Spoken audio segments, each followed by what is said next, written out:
The following is a production of DallasCowboys.com and the Dallas Cowboys Football Club. How about them Cowboys? Yeah! Go Cowboys! Let's go, baby! Are you ready for a break? Yes. Are you ready for a break? Absolutely. Ready for a break? Yeah, and so much for that. It's time for The Break on DallasCowboys.com. We were on the break! With Ambar Garcia, Brian Broaddus, Patrick Walker, and Derek Eagleton. It is Tuesday, December 5th, 2023, season 19, episode number 82. Welcome to the latest edition of The Break. We are live from the SWBC Mortgage Studios. At the start, we got our full crew back in here. I do not have my full voice back yet, though, but we're going to power through again today and talk a little Cowboys football with you guys. I got, during the mid-portion of the show, we're going to get into what I call our final trimester preview for the final 5 games of the season. I got some questions for these guys to help set that all up. We'll do some player evaluations. There's some players that I think we haven't talked about enough that I think maybe we should have some conversations about, and I'm going to throw out some names and toss it up and let these guys go, which they do so well. And we'll have a little lab coat in the final segment. Ooh. I'm sure Patrick is ready for that, and if he's not, he's got like about 40 minutes to be able to prepare. Always ready, my friend. All right, cool. And I have a game which you made me prepare for. Wait, back up. I thought we did the game don't yesterday. back up. Did we do the game yesterday? No, Derek. We didn't go to her in the final segment for the game? No. We did questions. We Fan took questions. yeah. Okay, we're going to rush through this so we can get to the game.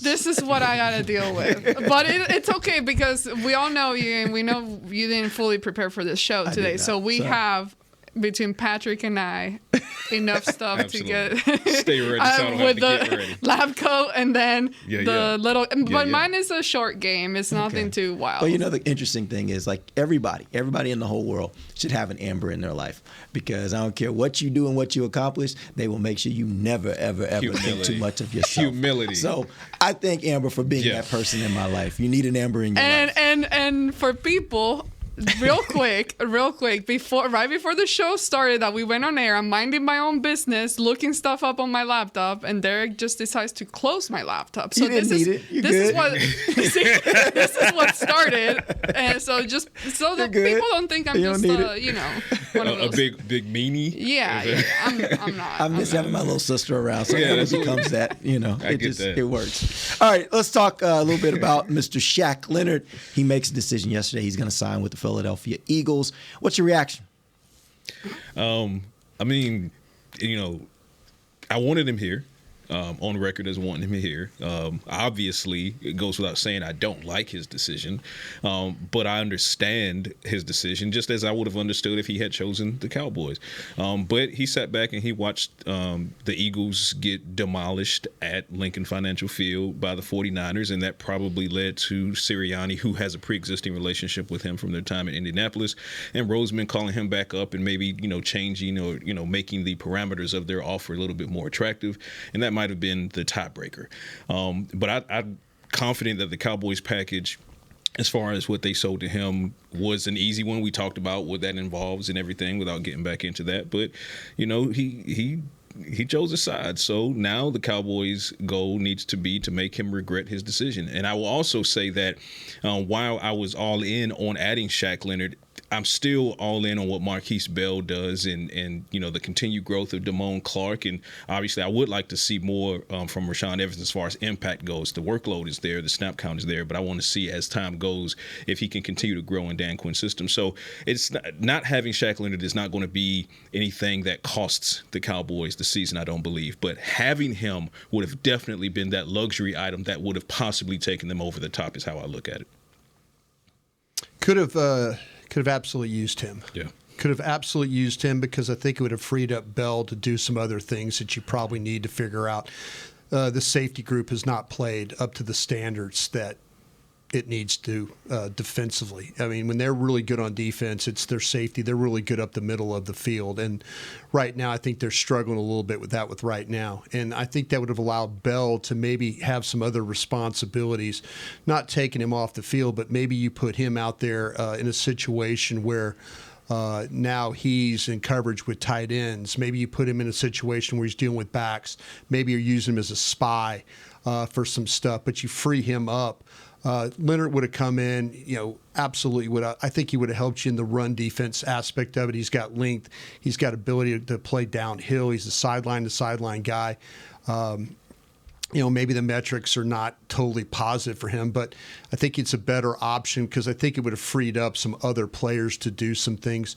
I don't think this came down to money. I think it came down to really what he viewed as an opportunity. The Eagles are probably a little bit more banged up at linebacker than you are. Mm-hmm. And so, and maybe he wanted just to, maybe he had that relationship with Nick Sirianni from his days in Indianapolis. He also had a relationship with a couple of Cowboy players. But, it just, at the end of the day, it's not going to work out for you that way. Both teams wanted this guy, and I think that's something you don't lose focus of. If people, if you're one of those fans that say, well, the injuries and all that, I don't want the guy. Well, your front office wanted this guy. Don't forget that. You can push it off however you want. He made the decision. The Cowboys wanted this guy. The Philadelphia Eagles wanted this guy. He chose Philadelphia. That was his decision. I think, like Patrick said, I think the Cowboys made a generous offer to him. It's a one-year deal, but we'll see. The playing time will probably be more for him in Philadelphia, and maybe that's the decision that he made, and that's what he based it on. I don't think the Cowboys have anything to be ashamed of or embarrassed by. Players makes decisions all the time. He was holding all the cards here. But make no bones about it, both teams wanted this guy. And they were willing to put aside a lot of injury history. Yes, indeed. To get this guy. And that's not something that always is done in this front office. They believe in Jim Maurer. They believe in Britt Brown. They believe in all this. And when they say, hey, he's got this, but we'll sign off on it, you're damn straight. The Cowboys wanted this guy. It just didn't work out this time. Not me. I was like, whatever, bro. Didn't even want you anyways. Didn't even want you anyway. No, I'm totally kidding. I completely agree with everything you guys said. And I thought it was going to be one of those done deals, especially after the loss against the Eagles. I'm like, why'd you want to go play there? But that's exactly why. No, I get it. I get it. Good luck to, and I got his decision, whatever, but it's one of those things, okay, I'm glad now we can move forward, and it's not one of those that you can't really drag it out because it's December and you got to make a decision, but I'm just glad it wasn't one of those situations where it goes into like now 1 week turns into 2 weeks type of situation, which we have gone through Odell with different Beckham players kind of around here. Yeah, absolutely. So yeah, one of the interesting things is if the reports are accurate, one of the reasons why he was kind of falling out in Indy is because he wanted to play more. He wanted to be a three down player, and he had been reduced to basically being a 2 down player. Right. And if you start thinking about how the Cowboys match up, my suspicion is he probably would have been used as a 2 down player here in Dallas, that they would have had safeties on the field on 3rd down. And so maybe that was the difference. Maybe that was the instance where he's like, I kind of left that because that's not what I wanted. I don't know that I want to go back into that type of situation when that's really what I was trying to get away from. In Philadelphia, with all the injuries they had, they may not have any choice but to play him on all 3 downs, and it gives him an opportunity to do what he thinks he can still do. So, look, all the way around, and I heard you say this on 105.3 The Fan yesterday, Brian, I think it's this astute point that nobody really knows other than him, but I do think relationships matter. I think he's got some relationships up there that he doesn't necessarily have here. And I think that makes a difference, and I do believe that's also a part of it. I haven't talked to Shaq Leonard, but I would guess that as it would be for any of us, when you have relationships going into a work environment, it makes the work environment better, right? It makes you can trust that person a little bit more because you know them, you have history with them. So 100%. I think ultimately for him, it probably was a 51-49 type deal. I think he legitimately went into this past weekend as a 50-50 coming out of both the visits from here and in Philly, and he just wanted to watch the games and see how things transpired, have a couple more conversations with the people he has relationships with, and then ultimately it was 51-49 Philly, and it probably likely went to relationships, but also the fact that, like you said, the Cowboys would like to have him here. The Eagles absolutely need him there. And because they absolutely need him, he's virtually guaranteed to get on that field as a starter and get as many reps as he wants, which is what he was not getting in Indianapolis and which he was unsure that he would get in Dallas. He knows for a fact that he's going to get it in Philadelphia. So, yep. All right, here's what we're going to do. We're going to go ahead and take a quick early break. We're going to come back. We're going to get into our final trimester preview. We'll do that in a second. This is DallasCowboys.com radio. Todd thought it would be secure to jog in the cheetah savanna. Todd believed the big cat repellent he bought online was reliable. And now, Todd is trying to be faster than this cheetah that can run 80 miles per hour. But the good news is, Todd has AT&T 5G that is fast, reliable, and secure. And he learned the best thing to do is stop running and toss her the backpack with the beef stew. AT&T 5G. Fast, reliable, secure. It's not complicated. 5G requires compatible plan and device. 5G may not be available in your area. See att.com/5G for you for details. Cowboys fans, after that move, we've just coined the term Rowdy Replay. Let's roll back the tape. Okay, there's our mascot Rowdy cheering on the boys. And now he's on his phone, on his Bank of America mobile banking app? Staying on top of his finances with his virtual financial assistant, Erica. Bank of America's digital tools are so impressive. Cowboys fans just can't stop banking. Learn more at bankofamerica.com/can't-stop-banking. Erica is only available in the English language. You must download the latest version of the mobile banking app, only available on select mobile devices. Message and data rates may apply. Member FDIC. Welcome back into Dear Doctor, the show where I answer life's questions with an ice-cold can of Dr. Pepper. Sheila, let's hear from our next caller, would you? Dear Doctor, my friend supported me during a tough time, but what's the right gift that says, thanks for being a shoulder to cry on? Okay, this one's easy. I say give her a delicious Dr. Pepper. Nothing says, thanks, girl, better than a one-of-a-kind soda. Yes, any Dr. Pepper flavor will do. Now, just a reminder that I don't need to be a real doctor to know that Dr. Pepper is the one you deserve. They say champions are remembered, but legends are never forgotten. United Ag and Turf offers a winning lineup of John Deere equipment built to tackle any challenge on and off the field. Legendary John Deere tractors, combines, residential mowers, commercial mowers, compact construction equipment, Gator utility vehicles, and a full line of golf and sports turf equipment. United Ag and Turf, the official Ag and Turf equipment supplier of the Dallas Cowboys. Visit unitedagandturf.com to find a location near you. Back to the break. Get a frame-worthy family holiday photo with Santa at the Star presented by Monument Realty. Santa Claus will be at his cowboy-themed cottage in the Star District through December 24th. Book your visit before December 9th and save $5 with code STAR5.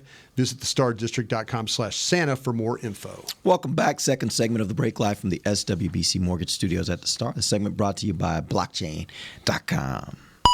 All right. Let's do our final trimester preview. I've got a list of 4 questions I'm going to ask you guys about the final 5 games of the season. Let's start with the first question. Who is the toughest opponent left on the schedule? You got Philadelphia, at Buffalo, at Miami, and then Detroit. I'm not going to throw in Washington. They're Washington right now. But let's talk about those 4. Which is the toughest opponent left on the schedule? I'm going with Miami. I think Miami is nightmare fuel as far as their offense is concerned. That speed at every position and their ability to stretch you pre-snap laterally before they stretch you vertically. It's dangerous stuff. And then you talk about Tyreek Hill, the only wide receiver that is worthy to be in the MVP conversation. And then the chemistry he and Tua have right now, and Mike McDaniels is doing some special stuff down there in Miami. You talk about what Kyle Shanahan is doing out west with San Francisco. Well, McDaniels is doing the same thing, if not a little bit more creative down in Miami. So, I mean, obviously the Eagles are going to give you everything they got, but there's some familiarity there, right? You don't have that familiarity with the Miami Dolphins. I'm not going to say the Buffalo Bills, they're up and down. I think you can handle that. Weather's going to be a factor, obviously, but, Detroit Lions are going to give you a couple handfuls, actually. But for me, it's that Miami Dolphins game in Miami really jumps out. Get an idea? Well, she's not going to Miami, so I'm going to go with I was gonna say Miami is a very, very competitive team, and they've caught everybody's attention. They've started changing things over there, and they're really good. Yeah. And it's gonna be one of those things that the Cowboys do have to travel to their home, which Miami, is the second weekend in a row. Yeah, second week. But so it's gonna be a tough one, just given what we've seen the Cowboys do on the road, against really good opponents. Mm-hmm. So that's mainly the reason why I would think they would be the toughest one. But Buffalo, I'm going to hate that game.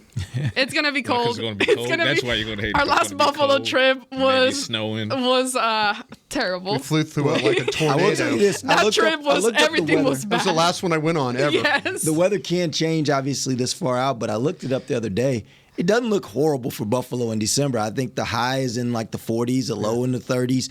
It was virtually little wind for them. It was like 9-10 mile an hour wind and no precipitation. You get that in Buffalo in December, think of yourself as blessed. Like that is a great day for football in Buffalo in December. Did you just jinx it? Well, we'll see. It's supposed to snow earlier that week, but no snow by the end of the week. So we'll see. Our last trip there, everything was terrible, right, Brian? Bad trip. Bad trip all around, man. So bad I said I'm not doing this anymore. They drove me off the road. Was that the trip where you I quit. Came in my office and like, I quit. Derek, I'm done. I'm not going. I go, you got to beat it. They go, sorry, I switched to Spanish there for a second. Brian was like, if we land this plane here in Houston, I'm getting off Rob Phillips and I were. I'm getting off the plane. I'm getting a rental car. And whoever wants to come with me can come, but I'm driving back to Dallas. Because Rob already hated flying. No, Rob and Brian, the two of them on a plane, like you experience some turbulence, you're gonna start getting looks from them like, what the we flew through a tornado, is what we did. We couldn't land in Dallas, and the plane was. We were running out of gas. We're running out of gas. We had to fly, and then we had to fly back through. We flew over Dallas to get to Houston, so we couldn't land. So we had to fly, and I said, "You open that door, I'm out of here. I will jump down off the thing. I will jump down and get a car. I'll walk the tarmac." And that was it. I told Derek, I said, "You got a beautiful studio here. We're going to start doing Cowboys post-game shows in the studio." And he goes, "Oh, okay. It sounds like a good idea." But it's Miami.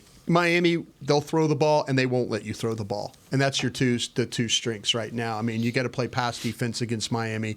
You got to deal with their speed. It's very, very tough. They're going to have to deal with your ability to rush the passer in Tua in the way that very creative offense. We all kind of understand that with Miami. But defense, I don't think they get enough credit for their defense because they don't let you throw the ball. Philly will let you throw the ball. Philly will let you throw the ball to the point where you can beat them throwing the ball. So I kind of feel like Miami, not a common opponent, not somebody you have a whole hell of a lot of confidence in. I think the last time we went there, Tony Romo got a win when we went to that was one of the games we did. But it's Miami just because of how they are matchup wise, offense and defensively.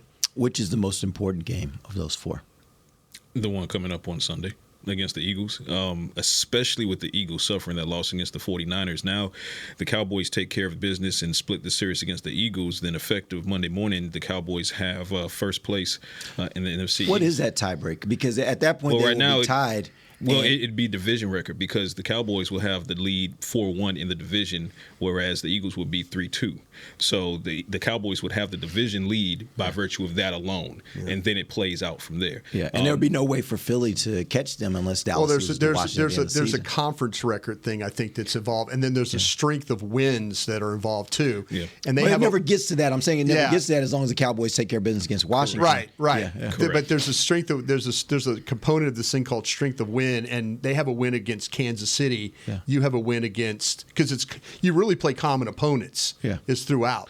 Yeah. Just to be clear, though, you said they've already beat the Dolphins. I said the Cowboys. Were you saying in the division they have a 3-2 record? The Eagles are 3-1 in the division right now. If they lose to the Cowboys, who did they lose to in the division? Hold on, they have not lost. No. Okay, so they'd be 3-1, and the Cowboys. They're 3-0. They've got Dallas and so it'd be Giants 3-1 twice. versus 4-1. Cowboys would still take it because they have 4 wins versus 3 wins. Right, but effectively the Eagles could tie that one up because if they would win the rest of their games in the division, then it would come down to those other tie breaks. Which that's going to get real messy to figure out who would be the conference champion at that point. But I mean, division. Yeah. So they take lead in the division on Monday if they take the win against the Eagles, 4-1 versus 3-1 in the division. And then things really get interesting because then you have to see what happens with the 49ers and a Seahawks team that looks like they're ready to play some football again. And then things just have to go out from there. And the Cowboys, we talked about strength of schedule going through the rest of the season. Cowboys have a much tougher road. Who are we talking about? After the Eagles, Buffalo, and then Miami, and then you have the Detroit Lions coming to town. The Detroit game is the most important game. Detroit's the most important. Because I think that one's going to come down to maybe determining seeding. Yeah. When you start to talk about that, when if you take care of business and you get through the Detroit game, now it's going to talk about can you find a way? Is there possibly get the 1 seed? Are we looking at maybe a 2 seed here? Yeah. So I think because I think Detroit's one of those teams. You got to watch for Green Bay in that division now. because look who's heating up. They look like they might be a 6 or 7 in this thing, but who knows? If Detroit starts to go south, then maybe my prediction of Detroit. I think, sure, all the games are super important, and but the last one, I think that's the one that the Detroit game is the one that's going to matter, whether how you get seeded, or potentially maybe maybe it might win the division for you if you get to that point. I understand that logic for sure, but this weekend, excuse me, against the Eagles, there's nothing I want more right now than to beat the crap out of them this weekend. Because fans bothering you a little bit? Yes, you can hear it in my voice, and you guys get it all the time on Twitter. You know best to not feed into it, but man, or selectively. These people are driving me nuts. But we feed into it selectively. Yeah. Oh yeah, because you guys are not afraid to respond or quote tweet, and Brian is really good at that too. But right now, yeah, my focus is on this weekend and just like embarrass them. Hopefully it's not a very close game. But also it goes to that point. It also goes to morale going forward. I mean, you lose a close one in Philadelphia. You've already got the doors blown off by the 49ers. Yeah, you beat a very, very capable Seahawks defense, and you basically walked in with 41 points.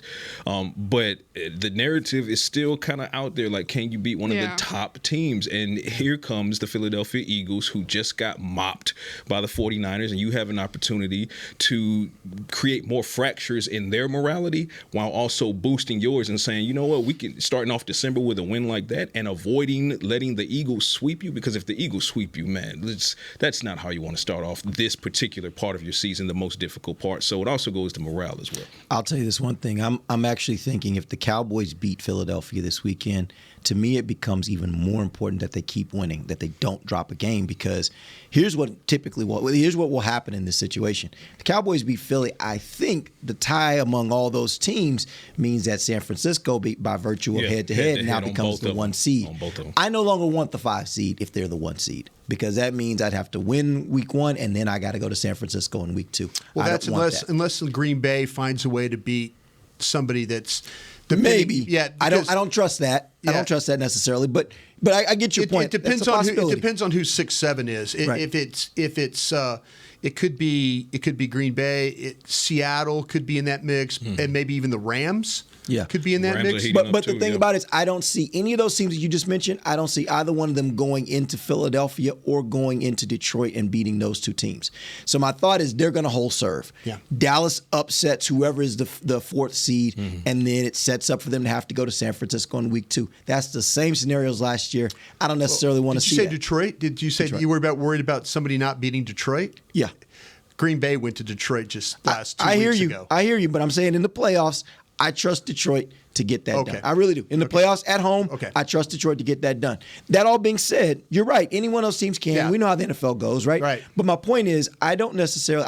If the I never Cowboys thought win the Giants weekend, were going to beat the Vikings last year in a playoff game. Right. Exactly. I never thought that. And it happens every year. Somebody upsets somebody. Right. Like we always see this. But I guess the point is, if the Cowboys are going to beat Philadelphia and take them out of that 1 spot, now it becomes even more imperative that Dallas is the division winner, because I want them being able to play at home in those playoff games and put off that matchup with San Francisco until the conference championship. If I can avoid them until the conference championship, that to me is the best case scenario for Dallas. I don't want to necessarily have to go and play at San Francisco in round 2.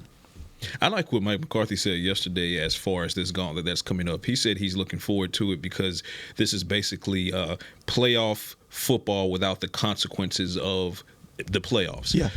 This is, by the end of December, we are going to know what this Dallas Cowboys team is going to do in the playoffs. I'm 99.9% confident they're going into the playoffs. Question is, how confident will they be going into the playoffs? What kind of role will they or will they not be on going into the playoffs?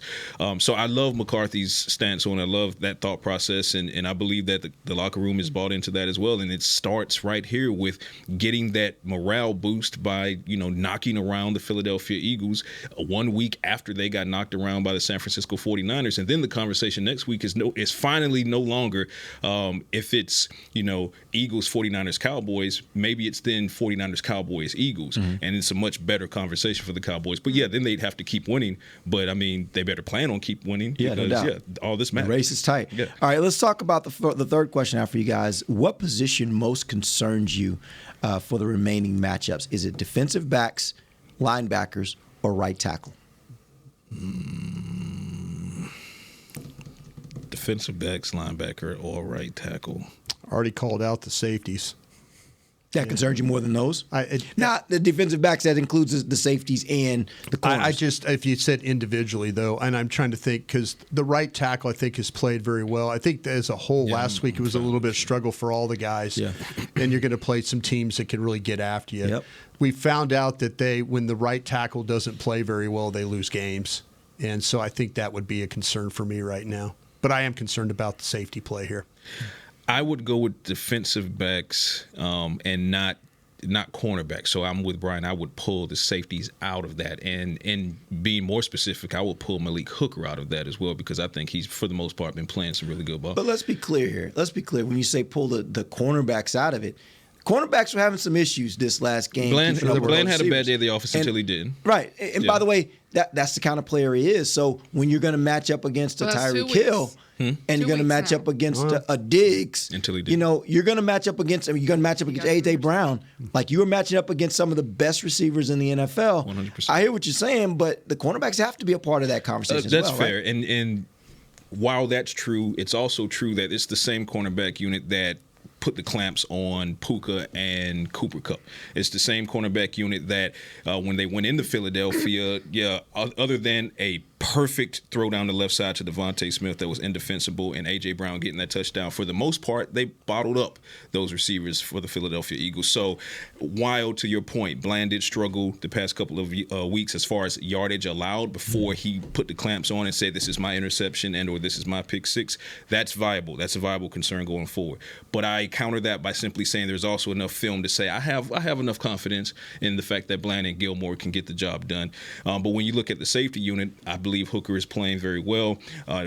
Now, one player or two notwithstanding, I've seen better play from Curse over his previous seasons, but he's starting to kind of come on. But he's battling some injuries. My concern there is I still don't see primo Donovan Wilson yet. So when we're talking about safety play, that's my concern right now. Is I've seen flashes of primo Dono on the field, but I've not seen the 2022 or 2021 Dono yet. And hopefully that Dono arrives in December, because keep in mind, again, this is a guy who didn't have any training camp because of calf strain. But at the same time, we're having this conversation now on December 5th. Yeah, so December 5th. So now more and more that particular, not excuse, but that reason becomes less of an actual talking point. So when it comes to the safeties, I know Curse is battling some things. But for the most part, I kind of agree with Brian. Outside of Malik Hooker, I have not concerns about Donovan Wilson. I'm just wondering when he kicks back into 2022 mode and how healthy is Jaron Curse going to be going into this cold stretch when you have to go to Buffalo and you're in December. So, yeah, I'm with Brian on that one. And Terrence Steele will be fine. I've said it before, and he was. I'll say it again. He will be. Yeah, I think so, too, as far as Terrence Steele.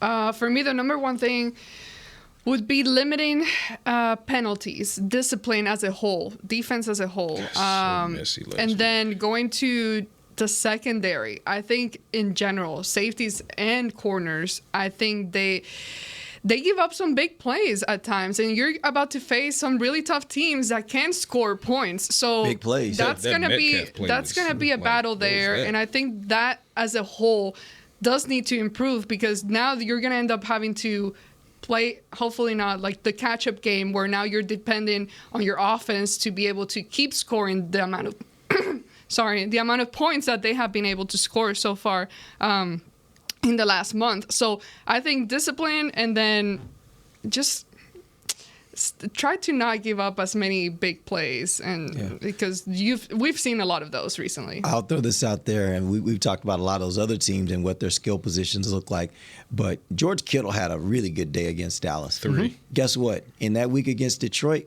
that little rookie, he can ball. Sam Laporta is playing his butt off. Yes, he is. That's going to be a challenge. On top of the receiving threats that they got and the speed they got with Jahmyr Gibbs in the backfield, there is a contingent of athletes on that Detroit offense that are really, really good. So I think all 4 of these weeks, you can go in there and say every single week there are athletes you're going to have to match up with, and it's going to be a challenge. Detroit is the closest thing to San Francisco you're going to see other than San Francisco. Yeah. Because of their offensive line, the quarterback doesn't make mistakes. They've got skill on the outside. They got a tight end, and they got a physical running game. Yep. That's a running game that can break any play and take it to the house. If you look at their defense, they don't let you run the ball. That's one of their big things too. They do a really good job with Aiden Hutchinson and those guys. They play really well up front. And also give a ton of roses to Dan Campbell. I mean, this is a coach that went in and reversed the entire culture of that organization. He has them believing, he has them bought in, and they're playing like their hair is on fire. They're playing like they have nothing to lose every single week. So, yeah, not only are they scrappy, but they're as talented as they are scrappy, and they are as well coached as they are scrappy. So, yeah, the Detroit Lions are going to be a problem. All right, we're going to take win it for Jimmy. We're gonna take our final break. We'll take our final break. We'll come back, and I'm going to turn it over to these guys. Amber's got a game. Patrick's got lab coat. We'll be right back. This is DallasCowboys.com radio. Todd thought it would be secure to jog in the cheetah savanna. Todd believed the big cat repellent he bought online was reliable. And now, Todd is trying to be faster than this cheetah that can run 80 miles per hour. But the good news is, Todd has AT&T 5G that is fast, reliable, and secure. And he learned the best thing to do is stop running and toss her the backpack with the beef stew. AT&T 5G. Fast, reliable, secure.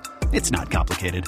5G requires compatible plan and device. 5G may not be available in your area. See att.com/5G for you for details. Don't put off getting your oil changed, Dallas. Take 5 Oil Change, a proud partner of the Cowboys, is faster than you think. There's no appointment needed and no waiting room. Yep, you heard that correctly. Take 5 is so fast, you don't even have to get out of your car. You can take advantage of Take 5's fast, friendly, and simple service at any of their locations across the Dallas area. And remember, at Take 5, you stay in your car because they're faster than you think. Take 5, the official oil change of the Dallas Cowboys. It's the official men's skincare brand of the Dallas Cowboys, Jack Black. And right now, Cowboys fans can get 15% off their $75 order. Plus, because every deal needs a playmaker, your order will include a free 5-piece skincare set and free shipping. The Jack Black Playmaker is 4 of Jack's favorites and a full-sized intense therapy lip balm. Make a play for the Playmaker at getjackblack.com/Cowboys with the code COWBOYSVIP.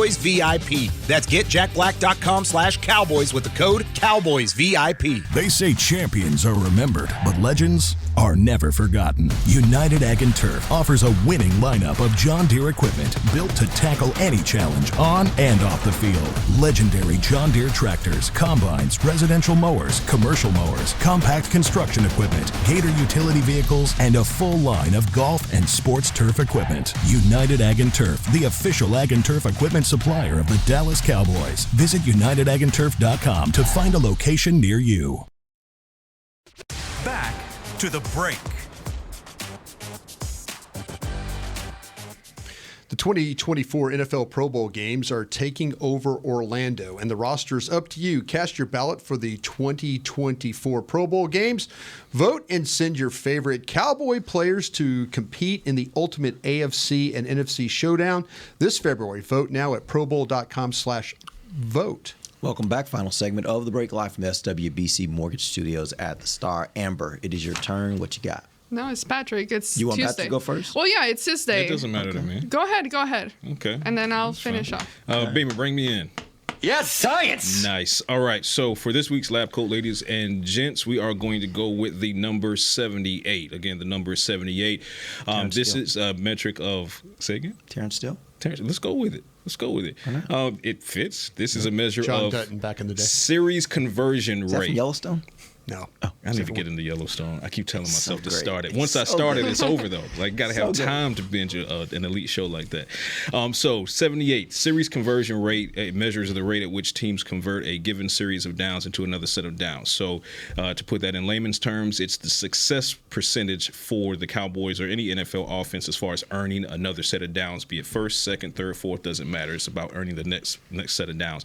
Cowboys right now are 78.4% 100% success rate this season.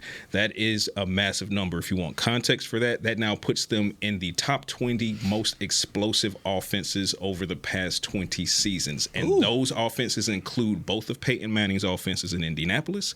It includes the 2007 Patriots with Randy Moss. It includes the Patrick Mahomes and Tyreek Hill era from 2016 and then 2020, then 2022. And Dak Prescott and the Cowboys offense did it in 2016 with 79%, roughly 79%. So Dak Prescott has been in this list twice, by the way. But if you want to know how explosive the Cowboys offense has become after those first several weeks of sputtering, they are now one of the top 20 best offenses over the past couple of decades, going through the first 13 weeks of this NFL season. Have the Cowboys been in that list, that top 20? Any other years? Only once. They were number 12 in 2016, which was the Tony Romo era. No, that was Dak. That was Dak. Yeah, that was Dak. I was thinking 2014. So 2016 was Dak. There were 79.2 success rate. So, Dak Prescott has been on this list twice now. Impressive. If you are still questioning the ability of this quarterback, I would advise you to invest in LASIK. It's no doubt about that. This team leads the league in number of drives of 10-plus plays, too. I mean, they punish people when it comes to multiple that ability to have drives that are 10 or more plays. Now, that's big in my book. You know, one of the things I love about this offense too is there's some years. I didn't love it the first 3 weeks. No, absolutely there was nothing to love. But there are some seasons you were worse in the league in air yards. Yeah. Right. Now you're one of the top. You guys have seen it. There have been years when we've covered the Cowboys where you get a holding penalty, kills the drive. Yeah. One of the things I love about this offense is even when they're at 1st and 20, when they're at 2nd and 15, everything is still convertible. Yeah. And they have plays in the playbook that they can convert almost any situation. And that's what I love about this offense. They don't get bogged down when a penalty or something like that pushes them back. They typically can overcome those kinds of things. And I really love that about this offense. And really quickly, attribution always matters. This is from Computer Cowboy, which I'm a huge fan of, at Ben B. Baldwin on Twitter, if you guys want to follow him. He and Cowboy Stats and Graphics, they are two fantastic follows as far as analytics goes. So this happened to pop up on my timeline from Ben Baldwin, and it was just a fantastic stat that made me sit back and say to myself, wow, how quickly things have changed for this Cowboys offense. Once it started clicking, it's next level right now. So it's been impressive for sure. Now what you got? Oh, what's up? All right, it'll be fast. It's nothing crazy. Basically, I'm gonna read out some tweets, and you gotta guess who said it, and then okay. Are they people on the show? She said nothing too crazy. No, Insert crazy. It's not, and I'll give you guys a hint because obviously there are a lot of players on the team. Oh, these are all players. Oh, okay, gotcha. Okay, I was about to say there's a lot of tweets from a lot of people. That could be good. Maybe I'll do that for next time. Getting involved in Some of y'all too going out. Yeah, now that would actually just be a good game. Like you just have Brian or Patrick, and you read the tweet. It's like who said it? Who said it? Halo. Problem is they can't answer because they know their own tweets. But yeah, go ahead. All right, first I just one. wish Derek would mute me because even I get nervous sometimes. I was like, man, should I have said that? He's like, but he knows me, so I got to do what I got to do. It is what it is. Look, I've been dealing with Brian for years. I'm like, it is what it is, man. Do your thing. Despite everything, Derek is a big supporter, and he is one of the biggest fans of all his people under him. 100%. So I'm sitting back there like all the other people reading, like, ooh, oh my God, you chose violence today. I would like to see Derek one time do, and maybe at the end of the year show, where he reads his top 5 most stressful moments with his .com guys. Oh gosh. Oh yeah. You probably 2 of them. At least one of my tweets is making a top 5. I don't know which one, but no. Honestly, the great part about it is, if I had guys that never made me nervous, then I'd be like, I'm not hiring the right people. Yeah. Like, I need people that are willing to get out there and do it. Like, let's go. You know, let's have some fun. One time I had Derek calling me at like 7:30 p.m. I've gotten a couple of texts. I've gotten a text or two. It's rare, but at least once I've gotten a text and it's like, okay, you might need to pull that one back. At least you haven't got a call from Marilyn Love back in the day. Miss Marilyn. Right. No, that's the ones that are like, you don't know, like, what does it say on your phone? Like, 497. Yeah, you start getting those calls. It's like, oh gosh. All right. Really ain't breaking news. Seen bro have that big Everybody smiled when he got off the plane. Wanye Thomas. Wanye Thomas. Knew he made his decision. He's a good right follow there. on Twitter, by the way. Oh yeah, he's a great guy. Because he started to ramp up. Like, he wasn't really a Twitter guy. He and I had this conversation. Yeah. This season, he was just like, he had, after training camp, he had a little bit of time, so he kind of tapped in once or twice, and then it just went crazy. And I was he's a good follow for sure. I was like, he's talking about Shaq Leonard there, right? But he knew right away with a smile, getting off the plane. He was walking with the security dude. Yep. Yeah. All right. If they have, hold on, sorry. If they have to run double moves on you to get open, then you're doing something right. DeRon Bland? I think they were talking about DeRon Bland. Oh, they were talking about that. Was that Diggs? Did Diggs say that? Yes. I thought he said. I knew he said something about that, but I didn't know if that was the exact one. Yeah. Yeah. But it was about DeRon Bland. Okay. Oh, okay. I really don't see no team playing us the same. Watch any film or any game. It's sad, bruh. Curse? That sounds like Curse. I thought that was Curse. No? Parsons? Yes. Oh, yeah. Okay. Yeah, I remember. Right. I remember the tweet. It's definitely it's the bro part at the end. Bro. Because you listen to his podcast, it's a lot of bro. Bro. Yeah. He does a fine job on that too, by the way. I think he's really super honest about. Like, he's not afraid to throw like other people ahead of his teammates, which is kind of crazy, in itself. But he's, he but when you play like he plays, people will respect it. Like they can respect the fact that if you're giving an honest opinion, you're giving an honest opinion. Absolutely. It was a good job. Yeah. Boy, you're the best player in the NFL right now. I'm working to get where you're at. See, I would have thought that would have been Micah. It's a defender. You think Micah would be like, boy, you're the best? This is as long as it's not a pass rusher. CeeDee Lamb? Yeah, right. No, this is on defense. On defense, okay. Another Parsons one, would probably. Be Curse? No. Malik Hooker? No. Free me? Sam Williams. Oh, Sam Williams. Sam Williams. He was. That's when Micah replied, "Free me." Then. He was talking. And then he quote tweeted him saying he's the best player in the NFL, and that he's working towards being like him. Got it. Okay. Gotcha. This one, it's old. From earlier this, but I just saw it and thought it was funny. No, not that old. From May. If you saw me at the home run derby today, no, you didn't. Someone who Micah Micah's pretty good. Wait, Jake Ferguson? Someone who didn't play that good. If you saw me there, no, you didn't. Yeah, forget that you saw me. Yeah, forget you saw me there. That's actually funny. I don't know who it was. He's one of the funniest guys on the team. Is it offense? Defense. Lawrence? Oh. Close. No. You're warm. Oh, Osa? Osa. Okay. Oh, next door. Very close. Very next door. Was Osa that bad? I guess so. I plead the fifth. It's like love your Osa. Hitting the baseball's hard. It is. It's hard. Baseball's hard. That's why very hard. That's why it's awesome. Yeah. That's why it's awesome. I guess last one. LOL. Every week I see MF trying to replicate where I rush from. It's only one of me, man. That has to be Micah, huh? Yes. You did too, Micah. He's one of the best ones to come up with some spicy tweets on there. But yeah, I like that game, spicy tweets. We ought to do that. We ought to do that more often. That's fun. I'll take some from the host on this podcast. They got some spicy ones out there. I doubt I could find some of yours. No, you can if you go back through his Texas back. You go for the Texas to college. I'm probably not talking about the Cowboys like that, but Texas, you can get me going on Texas. You definitely get. I had a one this weekend with my guy Steve. We played a game yesterday on our show called "Is this a real or false bowl game sponsor?" Okay, that's actually. Oh man, that would be a good one. Okay, let me do one. I'll do one for you here. Right. Okay, since we got bowl season coming up. All right. Okay, is there such bowl game as the Boudreaux's Butt Paste Bowl? Please say no. It's got to be no. Is this a real sponsor? It's so ridiculous. It has to be yes. It's so ridiculous. It has to be true. That has to be true. You're saying fake? That has to be. Everybody knows what it's a cream for little kids for diaper rash and stuff. Boudreaux's Butt Paste. No, you say fake? I say fake. It is a real thing. It's got to be a real. Real? Thing. It's got to be a real thing. I'm fake. That's fake. Okay.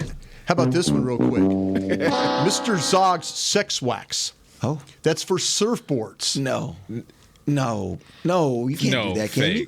Fake. Real. That's fake. Oh, man. You can't do that. How about this one? Scooter. I shouldn't use this because we got a coffee sponsor here, so I won't do this. Okay. How about Slap Your Mama? The Slap Your Mama Bowl. That's a I've actually tasted that seasoning. Cajun Creole seasoning. Yeah. Slap Your Mama Bowl. I bet that's real. Yeah, that sounds like it could be real. I bet that's real. Yeah. I mean, one of them has to be I don't know real. if they got enough No, money for something like that, though. That's also part of it. Yeah, that feels like some. Now I'm not going to put a region to it, but yeah, this is Like that it's in seems New real. Orleans. Yeah, that seems real. That's fake. Yeah. Okay. How about on the final one? How about this one? The Tony the Tiger Bowl. Oh, that's Tony Tiger Bowl? Yeah, that seems real. That sounds real. Yeah, some frosted. That's flakes. Kellogg's, right? Yeah, Kellogg's. Well, giving everything how you're going, I'm going to say fake then. That's real. That's the Sunday one. You should have went with your gut. That's why I don't go to casinos and bet or do any of that. All right, we appreciate you guys joining us. We're back tomorrow. We start jumping into Cowboys versus Eagles. Hopefully my voice will be back. Until then, for Patrick Walker, Brian Broaddus, Amber Garcia, I'm Derek Eagleton. This has been The Break, live on DallasCowboys.com radio. This has been a production of DallasCowboys.com and the Dallas Cowboys Football Club. How about this, Cowboys? Yeah!